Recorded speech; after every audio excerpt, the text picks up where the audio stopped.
Hi everyone, I am Swapnil Kode. Welcome all of you in this YouTube channel. In this channel, I am going to provide you the lectures on different mechanical engineering subjects such as mechanics, SOM, that is strength of material, then theory of machine, that is TOM, and design of machine element, that is DME.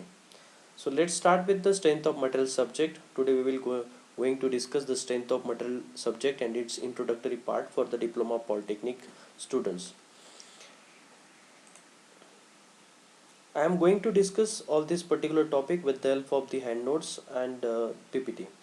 Okay, and in upcoming lectures, maybe possibility with the help of the video lectures also. Once again, I will introduce myself. I have completed my mechanical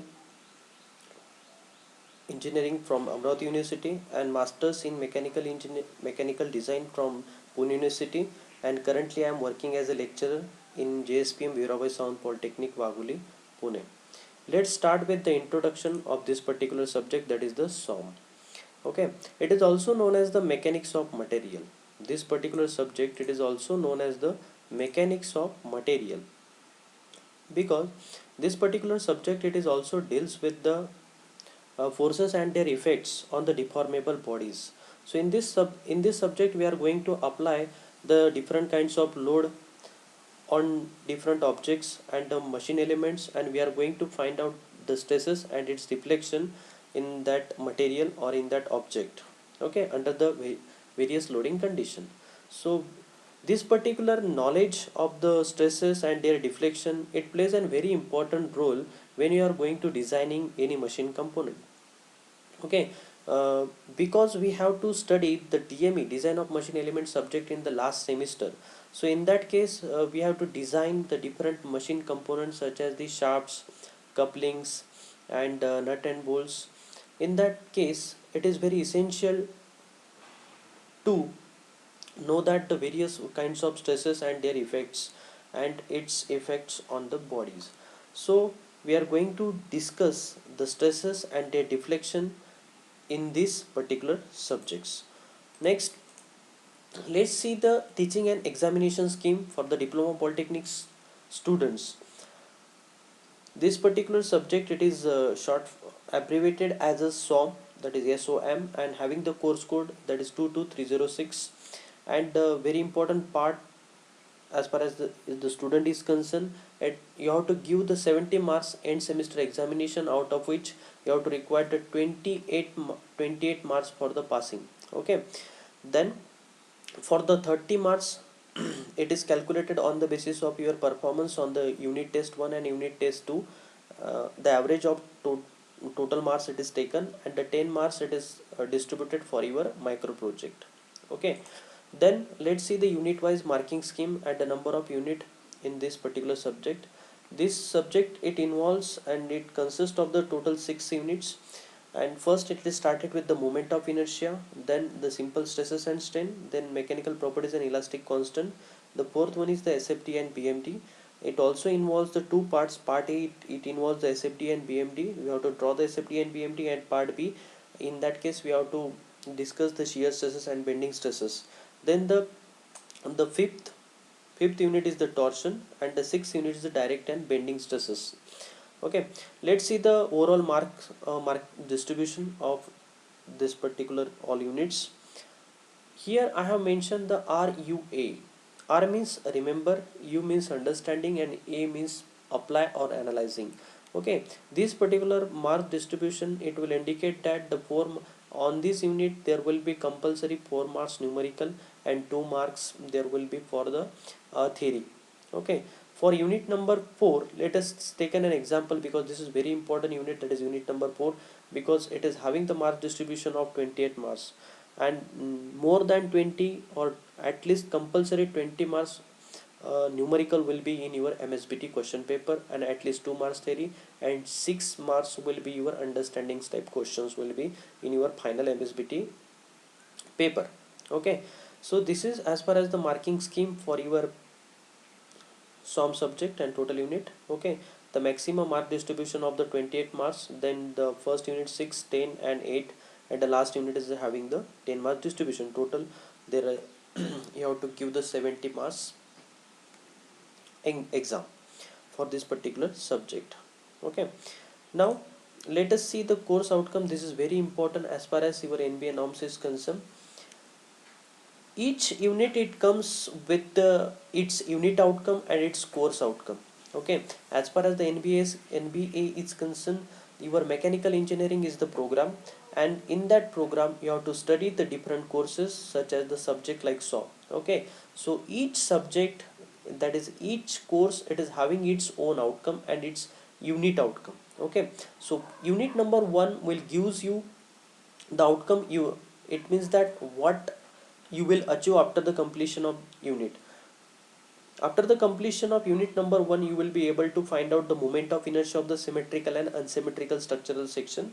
Then after the completion of unit number 2, you will be able to estimate the simple stresses in machine component. Then after the completion of unit number 3, you are able to perform the test to evaluate the mechanical engineering properties according to the Indian standard. This is the very important unit, and in this unit I think you have almost 16 practical for the SOM subject, out of which the 14 practicals, or near about 10 to 14 practicals, will be performed on the universal testing machine. So that's why this is very important. Then fourth unit, it is in this unit. After the completion of this unit, you would be able to compute the shear forces and bending moment and corresponding shear and bending stresses in beam subjected to the point and uniformly distributed load. Then in fifth unit, after the completion of fifth unit, you would be able to estimate the stresses in shaft under the twisting load. And after the completion of sixth unit, you would be able to estimate the stresses in short member and subjected to the eccentric loading. Okay, so let's start with the unit number 2. Okay,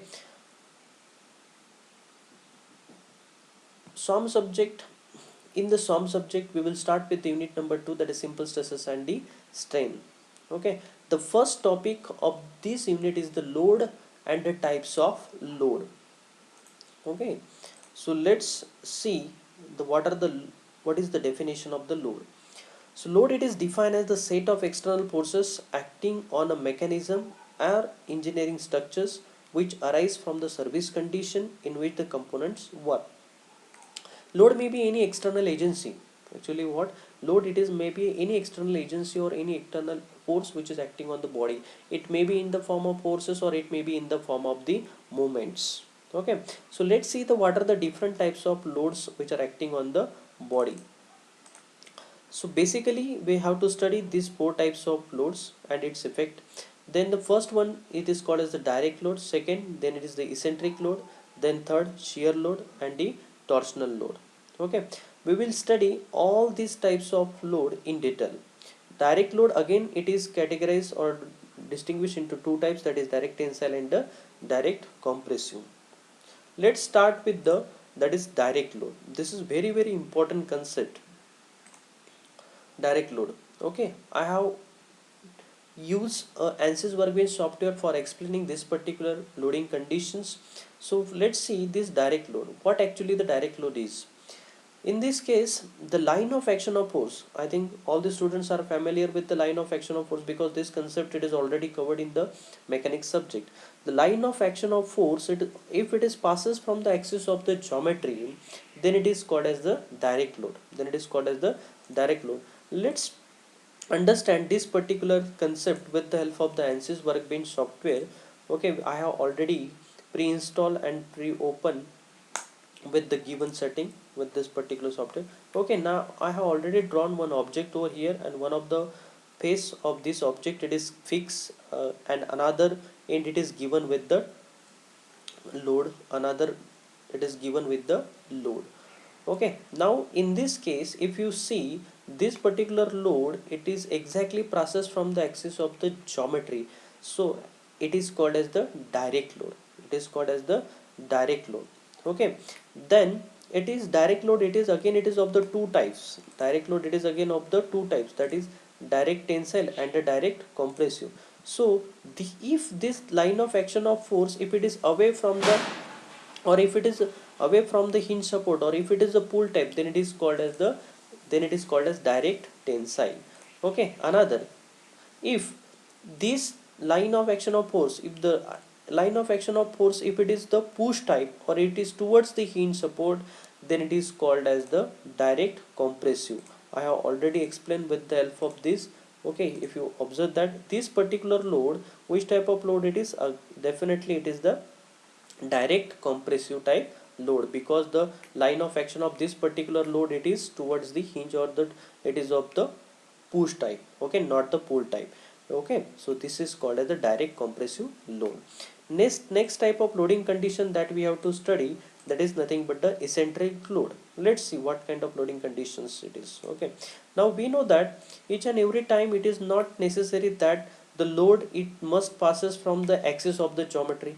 Okay, it may passes from away from the axis of the geometry, it may passes from the away from the geometry with certain distance. Okay, so in that case, that particular loading condition, it is called as the eccentric load,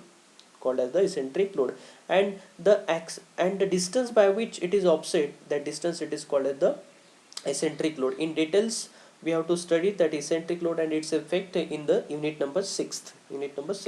But what actually the eccentric load condition, you will observe that. Okay, if I am going to provide here the remote force, then that particular force it is moved towards that place. So I have already taken the screenshot. This particular type of loading, it is called as the eccentric load.